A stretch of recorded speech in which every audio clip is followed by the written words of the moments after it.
Well, hey everybody. I guess it's 8 o'clock, Jerry. I guess it's we're underway here. Welcome to what are we called? Another edition of Two Dudes Arguing Life over beer. And for those of you who have never seen this video podcast before, we're two dudes who are going to argue life, and we're going to do it while drinking beer. And just to clarify, we're two old dudes. Two old dudes now. Who've known each other for a long time. We've known each other since 1977. That's right. And we've been friends ever since. When in those early days, years ago, we did not really have much to argue about. Maybe girls, maybe music, that was about it. But as you grow older, you become more life happens, and we start to realize that we have differing opinions about lots of things. You join the community of society, and there's life beyond high school, and you begin to realize that it's just the way it is. World. Right. So the real objective of this show, first and foremost, is to prove to society, to Americans, to the world, that you can disagree. There's no requirement in life that you agree with each other. But you can stay friends. You can disagree and stay friends. So I come to this conclusion, and I've said this before to you. I said, when you are discussing anything with a friend where you disagree, if you can go into the conversation knowing at the end of the conversation you're going to shake hands, you're going to hug, you're going to still be friends, it makes the conversation different. You still might get heated, you still might disagree, but you know inevitably you're going to be friends despite it. And let me add to that two things. One, it helps to listen to each other, and as friends you want to listen to each other and learn. And two, recognize that maybe you disagree on something, but you probably also have a lot of common ground and common experiences that unite you as friends. Right, and we do wrap up this show every time with what do we agree on. And what do we not agree on. And what do we not agree on. Sometimes, there's not a lot that we agree on still. But the real objective is, and this is the thing that has always bothered me about social media and the way people talk to each other, is they're not interested in listening. That's right. That is the hardest part, is that they're not interested in listening. There's so much in their vacuum, or what's the phrase that everybody uses? Their echo chamber. Echo chamber. Everybody's stuck in their echo chamber, and they absolutely refuse to even listen to the other party, and that is the hardest part. I personally have always enjoyed listening to the other party. Because where on earth did somebody say you're always right? I don't think there's anybody who could safely say, we could agree on this, that there's probably nobody on earth who is 100% always right. Exactly. Other than our wives. Right, that's true. And I have also found that even if I don't agree, sometimes understanding the perspective. Puts me in a different position. That's right. You see something, So I'm still not going to agree, but all right, well, I understand why you feel that way. And my analogy is if you're driving a car and the person in front of you stops short, you're angry. Hey, F you stop short, you beep the horn. Now suddenly you see a little kid stepped into the street. Whoa, that changes everything. So many possibilities. So, and I just want to make you laugh, Jared. So you remember one of our earlier episodes, I think the first was about AI. And for some reason I was looking at our graphic today. Do you realize that 1, 2, 3, 4, 5, and then the thumb, 6. So AI, I don't know why I'm bringing that up. Even AI is not perfect. It just makes me laugh. So two dudes. We know each other for a long time, arguing life, as we just discussed, over beer. One of our common themes since 1977, even though we were too young, was beer. We did find we liked beer. When we were younger, the drinking age was 18. It was 18, so 16, well, even 15. We won't go there.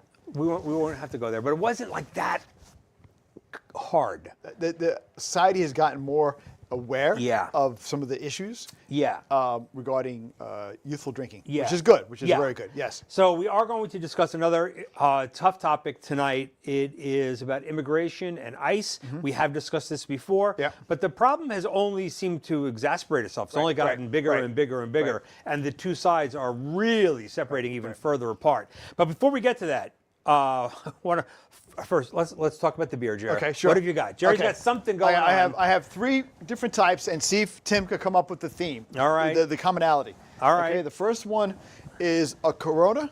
Okay, I think it's a darker type of Corona. Oh, very nice. The next one. I did not know that they had a dark one, Corona. Is Sullivan Irish Gold Ale, Irish Gold Golden Ale. from Ireland. Okay. All right. Sullivan's Irish Gold. Yep, I, yep, I yep. like gold. And, Gold sounds good. Hofbrau Original, a German beer. So clearly what is the theme relationship here? Mexico, Ireland, and Germany. So I'll go with St. Patrick's Day, but Cinco de Mayo is not till May. That's correct. It's not till May, and Germany. Each beer represents a different immigrant group. Clever, Jer. Clever, Jer. And actually, as you discussed, it also shows how each immigrant group adds to the stew, the melting pot. 100%. It's little spices and flavors. Remember what you just said. Melting pot. Just remember Yep. what you said. Melting pot. But yes, most American beers come from Germany. I've done my research on this stuff. Most American beers were from Germans who emigrated here. Yes. Yeah. Very interesting. Yep, So yep. what are we gonna drink first? We'll start with the Corona. Corona. We'll I've start never with the Corona. seen a dark Corona Yeah, before. yeah. And I do like my ambers and my darker beers. So that looks cool. Also for Tim, I baked tonight. I did baking, which my family will tell you I never do, but I baked beer bread courtesy of Trader Joe's. I love it. It was not hard. It's a mix. All right, so let's see. So this is a Corona, which generally speaking, I don't really like Corona. Maybe it's not dark. I thought it was That's not too dark, No, but we'll see. The lady said this is very popular. Of course she did. All right. Here, you're a little bit light there. Yeah, Jay. yeah, Let yeah. me just pour you All a right, little go bit ahead. here. All right, right. here it is. So what is familiar, or whatever that was called? It's got a very Corona smell. It's a little bit darker than Differentiate. normal. Yeah. That is stronger than Corona. That's a good beer. That has got some flavor that Yes. a normal Corona Yes, definitely exactly. does not. That's right. Definitely does That's not. right. I would not say I'm going to go look for that, but that's flavorful. I like that. Yes. Yep. What was it called again? Familia. Familia. That's family? No, it's familia. All right. Well, Jared, that's excellent. Do we have to have the bread now, or should we? Oh, we can try a little bit of the bread here. I cut a slice for you already. In the interim, while you're doing that, Bobby, Okay. we're going to go, just so people see it again. Bobby's got some pictures from our history. Bobby, can you just throw one up there? Let us see the first picture. We're breaking bread. Breaking bread as we're seeing this here. And these are random. We do not know what Bobby's about to show us. Oh, the Tone Deafs. The Tone Deafs. That's our friend Rich on lead guitar. I guess you're playing bass, Jer? Mm-hmm. Or I'm playing bass. I'm in the back. You were rhythm. I was rhythm. And this event occurred at Nassau Community College, and this is the same stage that you two appeared at, Yeah. although on a different day. That's our Tone Deafs years when we were, before there was karaoke. That's right. We were karaoke. We were, before there was air guitar. We invented We air- were air guitar. We were air brooms. Oh, this is not, you're in Canada. this picture. We're in Canada. That's Canada. That is Yeah. our buddy Steve. Rest in peace, my buddy Steve. And it's you in the middle and Rob Rodefeld there. That was at the beer fest. We went to Canada to go to a beer fest. How ironic. Okay. And we never made it. We drank so much beer at the campsite. We never made it to the beer fest. That I was remember pretty going to funny. the Science Museum. That was very good. Science Museum was very good. That's a whole other yes. story. All right, take my. Ooh, Jerry, that's really good. Thank you. Thank you. Very, very good. All right, with my mouth full, let's get into this topic here. All right. I'm going to let Jerry open the conversation here. We're going to talk about generally immigration and ICE and the issues that we have. We have a few topics. We're not going to get to them all, but we're going to try. We're going to talk about the Biden years. We're going to talk about mass deportation. I guess we could look at deportation and mass deportation. We're going to discuss Mexico and the border. We're going to discuss our military, their military. We're going to talk about birthright, if we can get to that. What limitations do we want to put on immigration, if any? Specifics about ICE, and then you would like to conclude with the governing principles. Well, actually, I think I'm going to start with I'll that. start with it. All right. Okay, So okay. Jerry's going to open up. Yep. We're going to let Jerry be the first speaker here. Go ahead. So immigration is clearly an emotional topic in the news today, and specifically illegal immigration. There's a lot of fear wrapped around illegal immigration that's generated the emotions, and is coupled with the tactics that many people are concerned about or have raised concern about that we've seen on TV. The tactics of ICE in terms of addressing illegal immigration. I think it's important to kind of separate out those two topics. You can discuss immigration/illegal immigration as one topic and what to do about that, and how do we agree or disagree with what we want to do, and then what is the appropriate tactic. Your son may have punched somebody at school. That doesn't mean you send him, a 12-year-old boy, it doesn't mean you send him on your way, send him packing, and kick him out of the house. You address it differently. So the tactic has to fit the crime, if you will. I also think it's important to be on the same page as to what the rules of the game are. What are our governing principles as we approach this? And I think there's kind of two sources, if you will, to kind of look for guidance. And one of them is the Constitution. I think it's important that we uphold the Constitution. You start to bend the Constitution, you start to change the rules of the game to meet the problem, it's a very slippery slope. You're playing baseball, the same rules apply in Yankee Stadium, Fenway Park, or Citi Field. And if you start to bend the rules and say, well, this circumstance requires that we could ignore this rule, then where do you draw the line? Likewise, I think it's also important to look at moral guidance on this topic, because we are dealing with people. And I'll say, you're more religious than I am, but the Bible provides guidance on this topic as well, something that we should take guidance from, how we treat our fellow man. So it's an emotional topic. It's been, I think, pumped up with some misinformation out there that needs to be evaluated. Sure. And then from that, from the truth, a good policy would be developed. Yeah. So first, I'll agree with you on misinformation is extraordinary. Yeah. Everybody wants to prove their point, even if they source really with just really ridiculous information. So I actually agree with completely on that. But where I disagree with you on is like you made a phrase fit the crime and fit the problem, and changing things to fit the problem. This is where I'm going to say, Jerry, you ignorant slut. Tim, you deplorable. Yeah.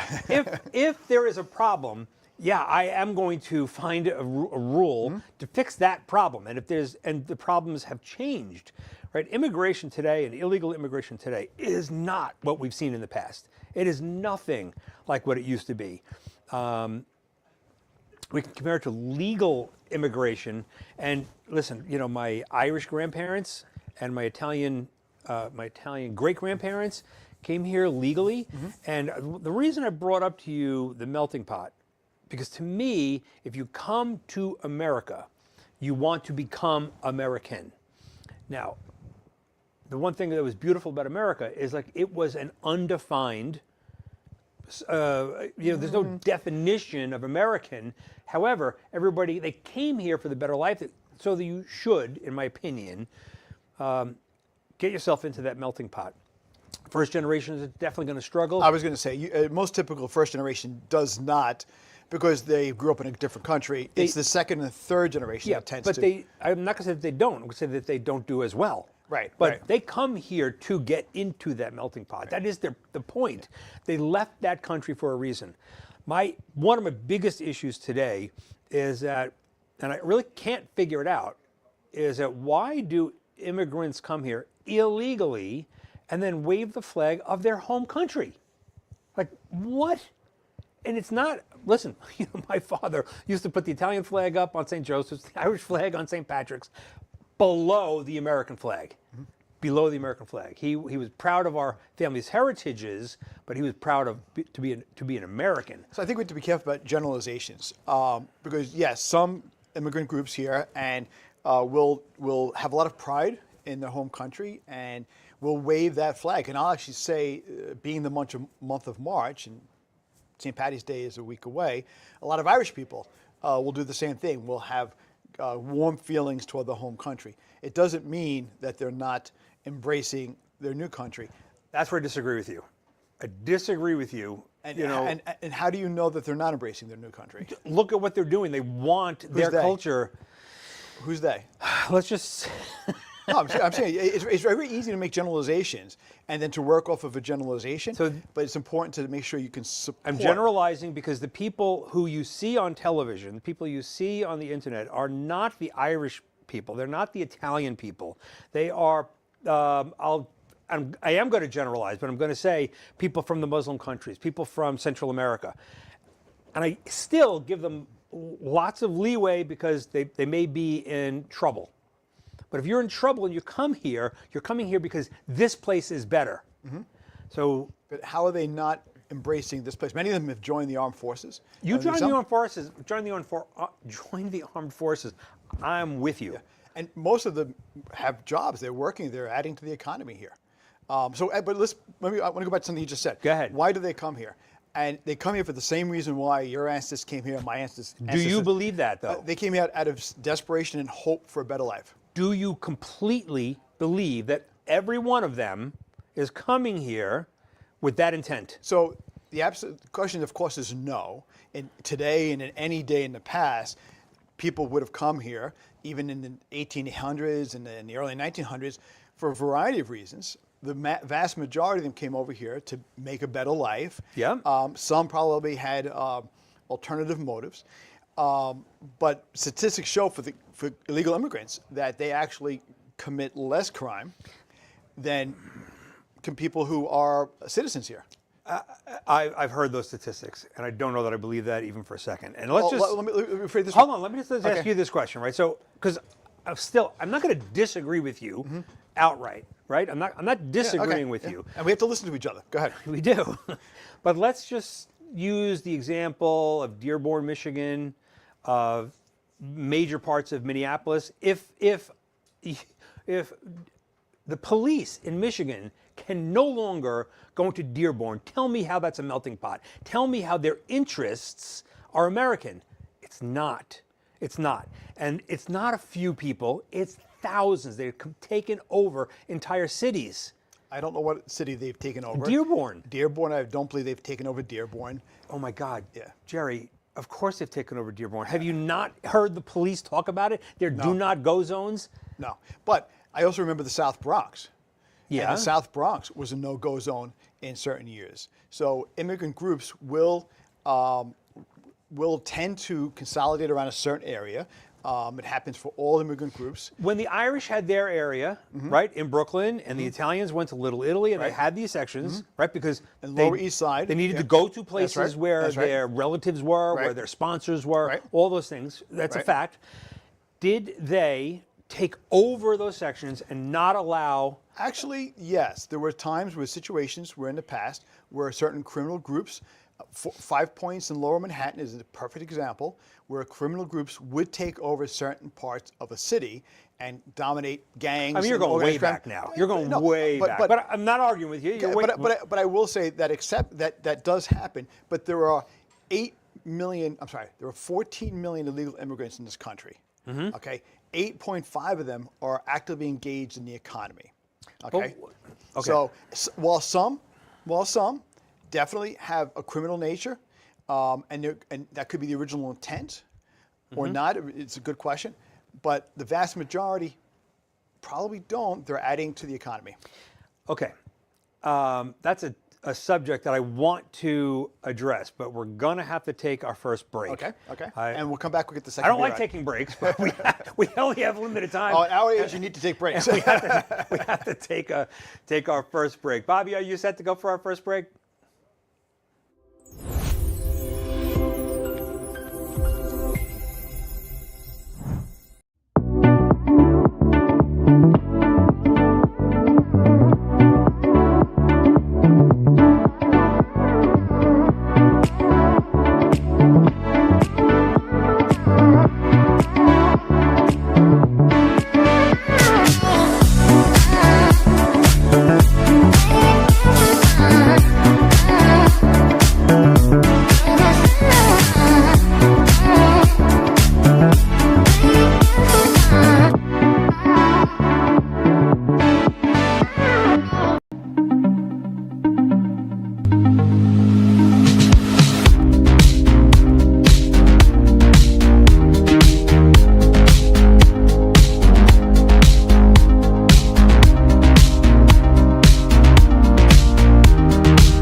just have another piece of bread. It was very good. I do find it ironic that we're our only sponsor is Isogenics. It's all about health. That we eating bread and drinking beer. The theme there, I think, is balance. You have to have the proper balance in life, and you can, indulge slightly a little bit with being responsible. Yeah. But you need to stay healthy. Absolutely. Yeah. And I just, not that it's really relevant to us right now, but one of my big projects right now is the Connor Casey Memorial Foundation. I work a lot on that foundation. One of our objectives coming soon is we're trying to help kids remain healthy and live long, healthy lives. Right now, we're working on getting them EKGs for sports physicals, trying to make it a law here in New York State. And until it's a law, we're offering them for free. It's a big project, but I just find that the Isogenics commercial is cool because we're eating bread and drinking beer, but the healthy life is so important. We're sipping beer. We're sipping beer. We're not gulping. So what do we got? What's our next one, Jared? Good Irish beer, Sullivan's Brewing Company in Ireland, Kilkenny, Ireland. Okay. And it's the Irish Golden Ale. Okay. Pop that sucker open. Love that sound. All right. Of course, I take care of my guest first. I'm serving. Ooh, that looks nice and dark. Yeah, there you go. That's gold. Last time we did have a Guinness for you. Yes. That's been a lot of our comparisons have been the dark beers versus the light beers. All right. Ooh, that's got a good smell. Thank Enjoy. you, Jared. Nice aroma. Very good too. Super creamy. Very good. Super creamy. Yeah. I don't find it too dark. It's just the right level. Yeah. But it's got a great flavor. Sullivan's Irish Gold. I recommend. 5 stars. So if we could, let's go back to Dearborn, Michigan. And I don't know the topic. I don't know the situation exactly. Yeah. But I want to actually tie something to that as well. If I may back up a second. Throughout history. Because you also just threw me off now. I knew what I was coming back in with and I forgot. But go ahead, because now I forgot. All right. Go ahead. Free floating. Throughout history, groups have been often used as a scapegoat. Different groups at different times. Oh my right? God. Hold on a second. All right. It's a very common. Zip it. It's a very common political thing. Yep. Jews, blacks, Irish, Italians, they've all at different times. Yeah. And others as well have been used as scapegoats. In Michigan, Michigan is suffering from a deindustrialization of the country. Yeah, well, different problem, but Right. yeah, And certainly. Right. And when you have that problem, it's almost like not staying healthy for your body. If you don't stay healthy, the little problems that are always present Yeah. manifest themselves, right? They get worse. They metastasize, whatever the word is. Okay. So if Dearborn, back in, I'm listening to a book about the Industrial Revolution and talking about America during World War II, and we were the industrial powerhouse. And we've lost a lot of that. We did. And not because of immigrants, because of political leaders and business leaders who have found it more profitable to ship jobs overseas to a large extent. I believe it started before World War I and just we reached our peak. Yeah. And And for a lot of, and it's a whole other conversation about how that happened, who's responsible. But so Dearborn, Michigan is suffering from deindustrialization from what it used to be, and has, I believe, invited immigrants into that area to help repopulate. That's certainly what's happening in parts of Minnesota. If parts of those immigrant groups then are having antisocial behavior, criminal behavior, that has to be dealt with. Absolutely. so Absolutely. I was just going to bring up about Minnesota in particular. Like this is where I just don't understand why people will choose to ignore the Leering centers. These are absolute scandalous. They're not ignoring it. Actually, the investigation started under Biden. And I know the one social media person who went there who was complaining about the doors were locked. They pointed out it's a child preschool center. We lock our doors. That said, the investigation started beforehand. If there's fraud, it should be found out. Absolutely. This is where just completely disagree with But you. I- Lock the doors, fine. Of course, we're going to lock the doors. But there were no kids in there. These are all fake. They're all phony. The food centers, fake, phony. They're just taking all the government's money. You're not talking a couple $100,000, JR. This is not minimum. This is massive fraud that you cannot tell me that the higher ups in the government, including the governor, were not aware of what was going on. This is too big. The investigation started in the Biden administration. I never even heard of it. It wasn't even exposed until after Biden. You don't know every investigation that's going on. But going back to immigration, my point is, you certainly have to weed out criminal activity. But to say, because this group of illegal immigrants here, or immigrants, or ones who are pursuing an asylum case, are behaving in a bad way, doesn't mean they all are. I think you have to look at the whole picture and correct the ones that are, address the ones that are engaged in criminal activity. But most of them are not. This is going to get, so we're going to end up where we were the first time we had this conversation, is that you would prefer, and I'm going to speak for you, not, Go ahead, yeah. not all libertards, but I believe. I'll listen to this deplorable. Yeah. On that note, we gotta have a sip. Oh, you're right, have a sip. And I do think all libertards are the same. I do not.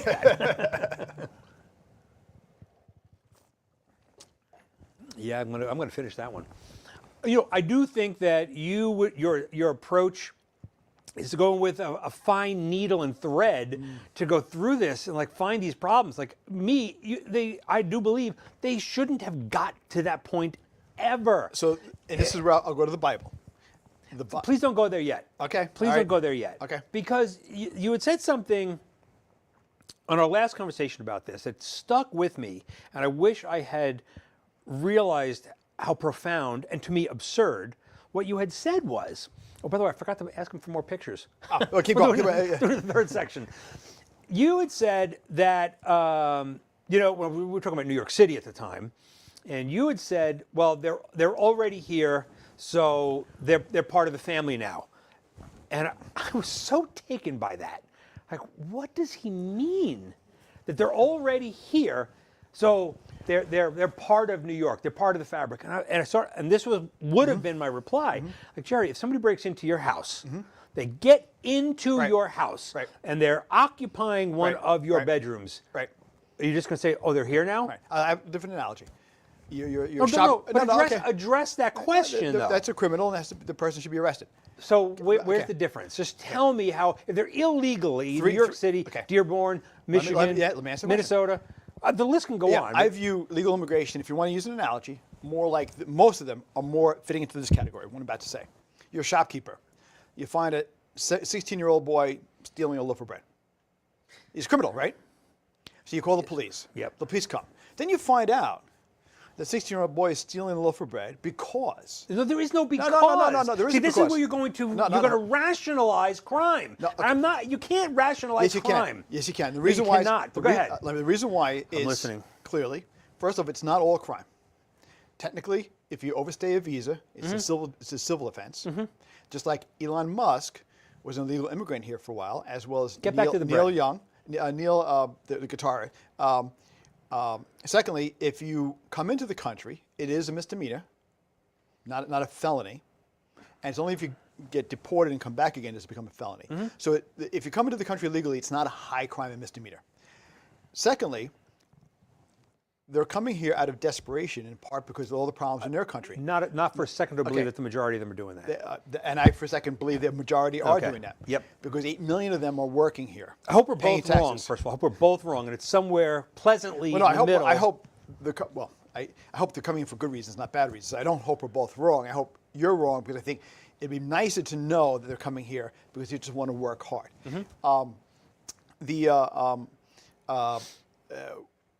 A lot of times their countries have problems because the United States is that big, rich house on the hill, like the castle in Europe. And everybody around it is a serf. And all they see is the rich castle. And they're starving. And sometimes the people in the castle have caused some of the problems. In particular, we keep arguing about cartels. What is the power source of cartels? Tell me. American consumption of illegal drugs. So maybe we should go after the American consumption of legal drugs and cut off. You mean just say no? Well, maybe ICE can go after that. Yes. I think that They should go after, maybe ICE should go after drug users. Or drug users? Drug organizations. Drug organizations. The drug user is breaking a crime. Is he or she not? So Is he or she not breaking a crime? breaking a law? Yes. Yeah, I guess they are. Yeah. Right. Yeah. So they should be arrested and put in jail. Yeah, or a facility that can help them. Yeah. Oh, you see, that's fair. So you want to be human. You want to be humane and recognize that you want to help them. No, but the law is the law. That's right. Right. You cannot stay home if you broke the law. No, I'm not letting you stay in your bedroom. Right. No, you have to. You Go to a facility. You broke the law. Yeah. So a lot of the illegal immigrants here have broken the law, come in for desperation. Now, many of them that Trump is arresting right now. So Trump has said wants to go after ICE the most violent criminals. Yes. 75% of the people who are in detention, and this is based on the Cato Institute, which is a libertarian institute, not liberal and not conservative. Cato. 75% of them are in detention, have no criminal history. Okay. Well, first they entered illegally. Other than so, that fact. So it's a fact. And many of them have come here requesting asylum. They all request asylum. Right. That's the way in. And it's the secret passcode. I'm seeking asylum. That's the law. They have a right. They have a right to request it. Therefore, what you said before fit the problem. Well, the problem is that if they say the secret passcode, they get in. So we got to change it 100%. Right. 100%, and I think that it should be. So you keep referring to the Constitution, and I'm saying if the Constitution is broken, then we have to fix it. Then you got it, but you don't just ignore it. The Constitution allows for amendments. There's been 26 of them, 27. Yeah. I should know, but the Constitution allows for amendments. Then you change the Constitution. But I would also say this: when we look at immigrants, right now the effort is they're all illegal immigrants are bad. That's your view. I did not say that. No, all illegal immigrants broke the law and they should be leave. I'm saying is that many of them, reasons, 8.5 million of them here, are adding value to our economy. The Cato Institute again, the Cato Institute has said that immigrants and illegal immigrants have done a significant amount to reduce the federal deficit because. Oh my God. No, because they listen. They're actually. I can't defend that, by the way. So I can't attack it. I can't defend it. But okay. It comes from the Cato Institute. But that's not coming from heaven. I agree with that, but they're not coming from a liberal institute, a liberal thing. They're coming from a libertarian one. Yeah. What they've pointed out is that many of the illegal immigrants who are working here are paying some taxes and getting less benefits. So they've actually had a net positive contribution to the economy. Plus, so two issues. If you go ahead, I have to backtrack. Okay. I'm sorry. I have to backtrack because let's just go with what you just said. If they were not here, if there were zero illegal immigrants in our country, how would our economy be? It would be suffering right now more. You really believe that? Totally. You really believe that if every American, if it was American citizens only that were out there working, you think that our economy would be hurting? Yes, the illegal immigrants, 8 million of them are engaged in the economy right now. If we take 8 million people out of the economy, what's going to happen to the economy? In what way? Tell me specifically what you think is going to happen. Many of those people are in the construction industry, they're in the agriculture industry, they're in the service industry helping people, or in the landscape industry, right? So you take 8 million people out of those industries, all right? Who's going to back them? The economy, the unemployment rate is 4.6%. It's always going to be 2, 3, 4. Yeah. So we don't have the bodies here to backfill them. Secondly, logistically, have you done the math? What math? About getting them all out? 14 million people. How long would it take to deport 14 million people? I don't know. And I will say 10 years. Okay. If you did 3,000 to 4,000 a day. I expect to still be here in 10 years. So if that's what it took, and we worked at it. And I just want to say, because this is where I get a little confused. I'm very confused, actually. So ICE and the Department of Homeland Security have been here for decades, and I hear the numbers. I don't know what is or is not true, but the statistics show that George Bush, Barack Obama, and Bill Clinton deported way more than Trump in either of his.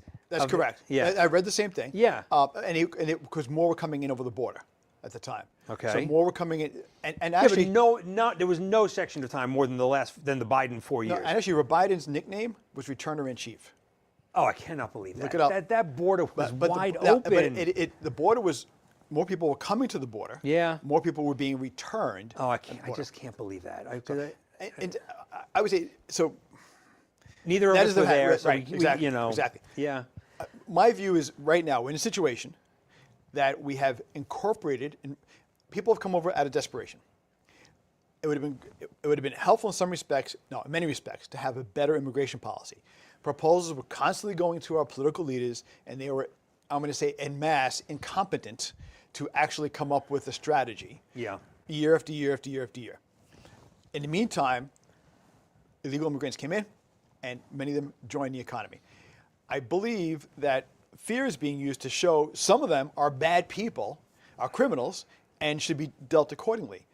But we're going after mothers and children and people who are asylum seekers, people following the rules, and There are no rules. They already broke the rules. No, there are rules. They already broke the rules, and I don't believe for a second. No, but let me ask you a question: if you steal something from a store, oh, Jerry, you're going to these very trivial how do things you know? that you keep going back to. There's a due process. We have a constitution. We have a due Jerry, process. So this is where we're going where we were the last time, and I'm just going to disagree with you. I'm just going to disagree. How do you know that? I'm sorry. Then how do you know that that plane that's leaving with those people? Neither of us know. If there's not due process by an impartial judge. There is no due process. If you come here illegally, you should be removed. So if it happens at the border, I believe, if it happens at the border, they can return them right away. So someone come over, return them right away. So if you get in, you have to stay? No, once you get in, once you're on the territory, the Supreme Court has said that those people have the same rights for due process because we don't know. I find that insane. But the problem you're missing is you don't know that they are an illegal immigrant until you have a due process to determine that. No, but they're going after criminals. They're going after people who have committed, in most cases, serious crimes. 75% of the people are getting right now. I know you're going to use that number. You're going to use that number, and listen. We watch TV. We see the memes. We see they took a 5-year-old kid. They took the 5-year-old kid to protect him because that's what the school said. The school said they were using him as bait. Oh, using him as bait. The father was taken away, and they had to protect the kid. Judges have complained about the number of times that ICE has violated court orders. Okay, and the thing is this, for the first time in my life, like I never in a million years did I think of a judge as political, as a left wing or a right wing. Never until now. And now I can say that judges will judge based on their political stance. I can't stand it. It makes me crazy. Okay, so I don't know the judges judge based on their political stance as much but there is evidence that they do. On both sides. And they say things. Right. So a judge is appointed through a process, right? So the Supreme Court has a process and states have processes. And I have one more minute before we take the next break. Yeah. All right. Back up. Sorry, you were talking about the judges. Yeah, we're going down a rabbit hole. I think we are going down a rabbit hole. I would argue that for the good of the country and being humane, and the Bible does kind of say, treat others, particularly the least of you, as you treat them, you're treating me. And I would say the vast majority of illegal immigrants here are desperate and to just want to do better, in part because their countries are so bad. I think we would be better off to help our country and help them, to give those who have been here for a while, who want to work, a way to legalize themselves. Okay. While also closing the border, absolutely, addressing the asylum issue, and working to maybe address the quality of some of those countries. That's, again, a whole other topic. And I think I told you something that I listened to. I actually got to record George Bush once. He was past president. He said some very interesting things about countries in Africa where they made extraordinary efforts and spent millions of dollars to make sure that those orphans did not become militants. And it's a challenge. It's very interesting. It's an uphill battle. So I'm finding it very difficult to crack you because you just keep yapping at me and I can't crack. I can't get in here. But we do have to we're gonna run out of time. Bobby's gonna kill us. So Bobby, make it a quick break and we'll get back to I want to hit birthright. Okay. Yep. Thanks.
Barry, I just want to say, you remember the years that I was a terrible insomniac, and I Yes. never, ever, Yes. ever slept, and I was such a mess. So I was on pharmaceuticals, I was on drugs. It was terrible. That sleep spray that we just put up there, once the pharma got out of my system, that natural stuff, like a charm. A couple times a week I use that. It's great. You still use it? Yeah, I still do. Okay, So it's a natural sleep. I have sleeping trouble sometimes too, so you can share it with me. I will. Okay. I absolutely will. Okay. So my opinion is, I did like both of these very much, but the Irish Gold Sullivans was smoother, creamier, and a little bit nicer on the flavor. But the Corona was good. They were both very good beers. Very surprising Yeah, for a yeah. Corona.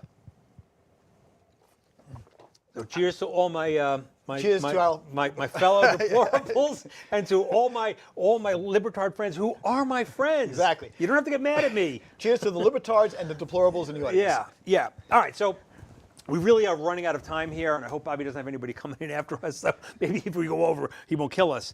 I want to talk about Minneapolis in particular and the ICE tactics. Now, there were people who lost their lives in Minneapolis, and there is nothing about that is pleasant. There's nothing about that is political, and people will do that. They will make it political, and it's not. It is my opinion that those people who were clearly, and you may argue with me, clearly antagonizing the ICE agents, antagonizing them. And whether you want to believe it or not, you take a car, put it into drive, and hit the gas in front of a police car, you are going to be in trouble. You're going to be in trouble. And I don't want to say the justified thing or not. Like, I'm not going anywhere near that. It's just not my position to go near that. But don't put yourself in a position where that might happen. Don't do that. And both of those people, I feel like, it's one thing to disagree and to peacefully protest. That was not. So I agree that both situations are very sad, and it's unfortunate that it happened, and it's very sad that it happened, and it shouldn't have happened. I agree with Tim that they were both being politicized. I would say that in this case, I would say the administration was calling them terrorists and insurrectionists, and they weren't. And I think why would you say that they weren't if they're antagonizing? Because that is not the definition of terrorism or insurrection. And I'll get to the maybe not insurrection. I wouldn't say insurrection. But they were being told they were insurrectionists and domestic terrorists. So let me go to ICE tactics first in general. ICE does a number of things. So what they were doing. Why won't you address what I just said? I will. Okay. ICE does a number of things. That's the field. They also do drug trafficking. They do money laundering things. They do a lot. They do a lot to protect the country. The approach that they've been taking recently in the field has been flooding agents who have gotten less training than your average police officer and less training than the pre-ICE police officers. I think what upsets people is... What do you mean pre-ICE officers, right? Because ICE has been around since... They're pre this administration. They've reduced by like 50 days the amount of training they're receiving. And the Trump administration acknowledged that. They're going out looking like, when you look at a picture of, and I have pictures here of some of the ICE agents, to me I think of East German police, the secret police, or the Iranian secret police. Can you answer me why they may want to look like that? So let me get there. Go ahead. We're in a democracy. They were going out with military... Jerry's much more prepared with his soliloquies than me. Yeah. They're going out with masks on and not uniforms and in unmarked cars. And they're going out for people who are not in, generally, a lot of people they're going after are not an organized crime. You keep saying that as if that's factual. I have pictures of young people, mothers, girls, who are being arrested by ICE in those outfits. And as far as being antagonistic, I'll stay with we had started with neither one of us are law enforcement people. Neither one of us have did investigation. Neither of us were there. But the ICE policy that I've read is to not get in front of a vehicle. He got in front of a vehicle. She was turning. She wasn't even looking ahead. She should have been looking, but she was speaking to the other ICE person, turning the wheel and driving to pull to the right. Yes, he was in front of the vehicle. She was going forward, is my understanding. But if you look at his first shot, let me finish. His first shot almost hit the roof support of the car, which could have ricocheted and been a dangerous situation. His second shot was when the vehicle was passing him. So this, Jerry, is what libertards do, right? They'll dissect it instead of saying that person, those people should not have been engaging in that behavior. And you'll try to deflect it. I would like to think the agent was bad, the agent shot wrong, Nope. the agent wasn't following policy, instead of saying and acknowledging that those people put themselves in harm's way. the agent should have acted. You're going to blame the agent. That's what the problem is in my view. Let me finish. They're going to blame the agent. Can I finish? Can I finish? No. Yes, of So course. the agent cannot be judge, jury, and executioner. So if the person broke the law, a car is pulling out Right, in your right. direction at you. you take your license plate number down, and Oh you, my and God, you pull up. Jerry. But if he took the first shot, the second shot was when the car was already passing him. Okay. So why is that? So, but you're not acknowledging what I said. You're still deflecting to the officer's possible misjudgment. Have you ever, and we've done some stupid shit in our lives, pardon my French, we've done some stupid shit in our lives. Have you ever pulled your car out in front of a policeman? Have you ever? We were in the city of New York one time, and a police officer was standing in front of a car.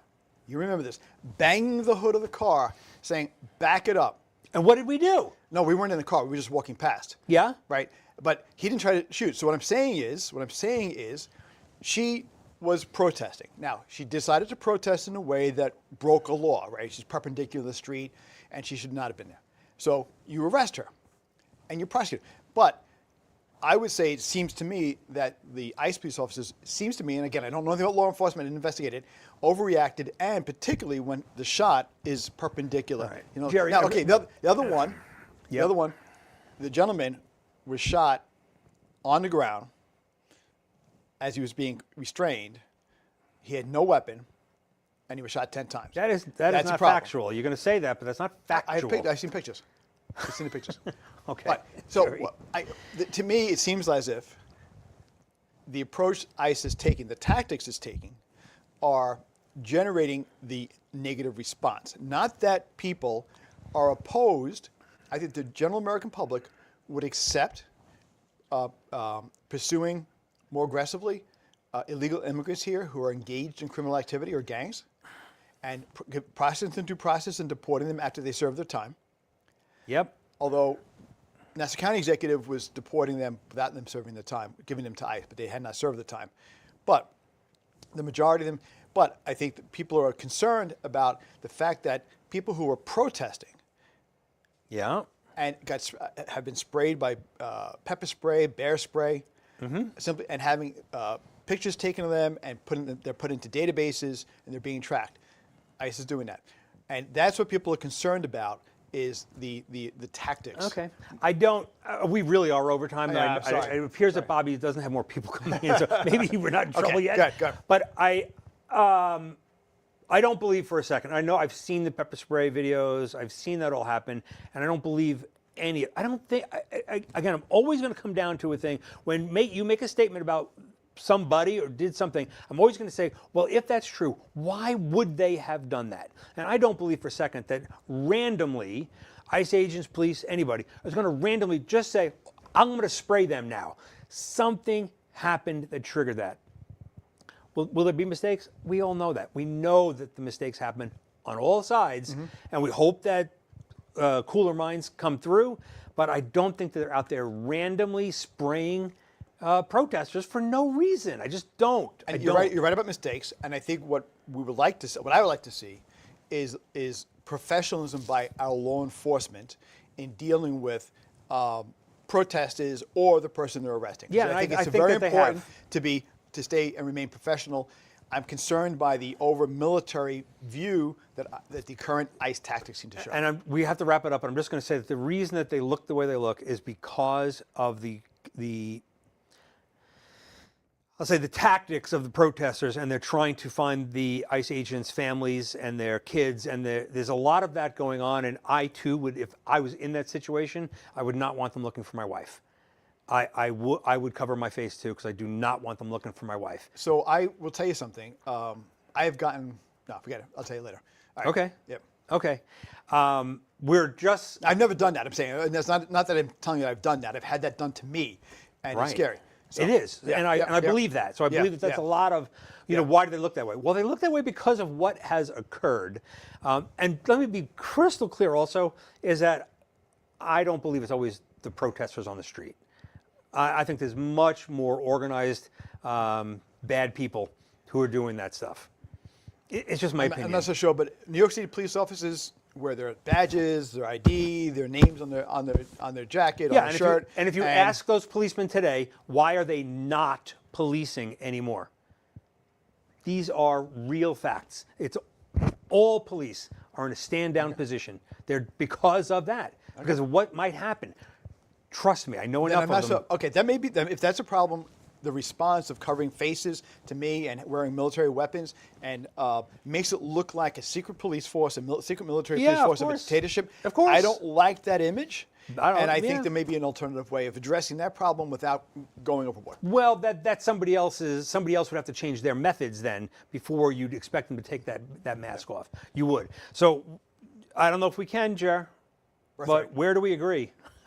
I think on this one we're pretty far apart. Yeah. I think we're pretty far apart. We've listened to each other. I would say we agree on the need to deal with a criminal element, let's say, that is possibly present. And I think we would agree on the need to secure the borders better and change the asylum process. So I think we agree on that. We probably agree on the details of what this, and I don't know the asylum process, but it does seem like it needs to be changed. And I would say you probably agree on the need to have fewer illegal drugs coming here and maybe helping neighboring countries more. So if you remember, you know, one of the things that Trump had said to the president of Mexico, if you don't handle those cartels, we will, because he recognized this is a major problem in the USA. It's a major problem, but I would say handling the cartels would help if we supply and demand. If we were to reduce, so again, I'm not going to disagree with that either, except that is it's a hard one. I know. Yeah, I know. It's a hard one. Yep. And the addiction, I don't think addiction is tough. Addiction yes, is so. yes. Oh, I'm not. It's criminal, but it's also it's a disease that people just have, and but sometimes it's availability will make that disease exacerbate that disease. So, but not all the drugs are ones you get addicted to. Some of them more like cocaine. I do not believe you get addicted to cocaine. Oh, I think. Oh, you do? Okay. I lived in the 80s, Jared. I don't know. I worked in a car stereo shop. Okay. I was the only one. No, I was the only one who came in straight the next morning. It was the 80s were tough, man. It was tough. You came out with us sometimes. Some of those places we went to. I've never participated. I never participated, but New York City clubs. I'm naive and oblivious. No, I got invited to a VIP room of a New York City club. What is happening up here? It was so out of my element, man. Why is there sugar all over the table? Yeah. That's what I would say. Can I just have a beer, please? So I'm going to agree with you, Jer. We agree on those elements. I don't like secret passwords to get in, saying I'm here for asylum. I don't believe that. I also don't believe. I mean, you can prove me wrong about the economy. I just think that's nuts because there's just too many of them here. I also think, is it going to be able to get rid of them all? No, probably not. Do we need to create some method of making them legal? I don't see an alternative. And I think the reason you can make them legal without making them citizens, but if you push them under ground, that supports criminal activity. Yeah, perhaps. And Giuliani said that. Yeah, no, Rudy Giuliani, mayor of New York, said that. I wouldn't disagree with that. Yeah, Wouldn't disagree with that at all. But I do think that the melting pot to me, our parents, our grandparents, great grandparents, they came to engage in a melting pot. And it does. And actually, I do think there should be more. On that note, I think we could do more as a nation to remind us we're a nation. I think we're also separating by politics and zones and locations. And maybe a little more of a national service could actually help rebuild the melting pot or the melting stew. Yeah, I absolutely cannot answer that question. It was way too deep for me. This is it's a tough topic. I appreciate all of you guys who were here throughout this conversation. Bobby, I apologize that we're looks like 7 minutes over. If you disagree with us, fine. Don't get angry. Talk, listen. And hug at the end of the day, because getting violent or getting upset or yelling at somebody never solves anything. Not going to get you anywhere. Just make sure that you're going to cheer. You're going to cheer and have a Cheers. toast. Yep. All right. Take Peace care. out, people. We'll see you at our next conversation. We don't even know what the topic is yet.